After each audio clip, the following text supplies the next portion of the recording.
नासिक कराची में वाक़िआ नासिक कराची में बोर्ड मुतासिर बारी सां जिनसी ज़ाती में मुलविस जवाबदार ख़ालिद ऐं ग़ुलाम रसूल अदालत में पेश थिया आहिनि। पुलिस गिरफ़्तार जवाबदारनि खे जुडिशल मैजिस्ट्रेट ॾखण जी अदालत में पेश कयो। जांच ऑफिसर अदालत में बारी सां ज़्यादती जी मेडिकल रिपोर्ट बि जमा कराए छॾी। जवाबदारनि खां जांच ऐं CRO लाइ जिस्मानी रिमांड घुरबल आहे। जांच ऑफिसर खे अदालत खे इस्तदा कई हुई। अदालत जवाबदारनि खे 4 ॾींहं लाइ जिस्मानी रिमांड ते पुलिस हवाले करे छॾियो। वाज़े रहे त कुझु ॾींहं अॻु जवाबदारनि क्लिफ्टन मां बोर्ड मुतासिर निगरी के अगवा करे इज्तिमाही ज़्यादती जो निशान बुलायो हो। बिल्कुल नाज़रीन, हम क्या कहीं पिया कराची में बोर्ड मुतासिर बारडी सां जिनसी ज़्यादती में मुलविस जवाबदार ख़ालिद ऐं ग़ुलाम रसूल अदालत में पेश थिया। पुलिस गिरफ़्तार जवाबदारनि खे जुडिशल मैजिस्ट्रेट ॾखण जी अदालत में पेश कयो। जांच ऑफिसर अदालत में बारडीअ सां ज़्यादती जी मेडिकल रिपोर्ट पिणु जमा कराई।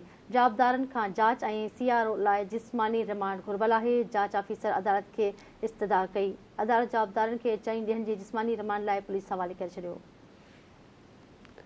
ब्रेकिंग न्यूज़ समाज शेयर कई पिया। कराची में बोर्ड मुतासिर बारी सां जिनसी ज़्यादती में मुलविस जवाबदार ख़ालिद ऐं ग़ुलाम रसूल अदालत में पेश थिया। पुलिस गिरफ़्तार जवाबदारनि खे जुडिशल मैजिस्ट्रेट ॾखण जी अदालत में पेश कयो।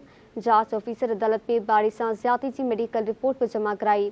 जवाबदारनि खां जांच ऐं CRO लाइ जिस्मानी रिमांड घुरबल आहे। जांच ऑफिसर अदालत खे इस्तदा कई। अदालत जवाबदारनि खे 4 ॾींहं लाइ जिस्मानी रिमांड ते पुलिस हवाले करे छॾियो।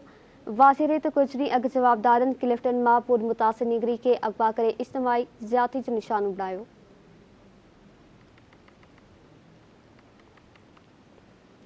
ख़बर हमारे शेयर कई पिया। कराची में बोर्ड मुतासिर बारी सां जिनसी ज़्यादती में मुलविस जवाबदार ख़ालिद ऐं ग़ुलाम रसूल अदालत में पेश थिया आहिनि।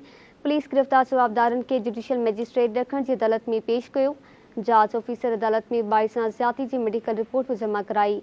जवाबदारनि खां जांच ऐं CRO लाइ जिस्मानी रिमांड घुरबल आहे। जांच ऑफिसर अदालत खे इस्तदा कई।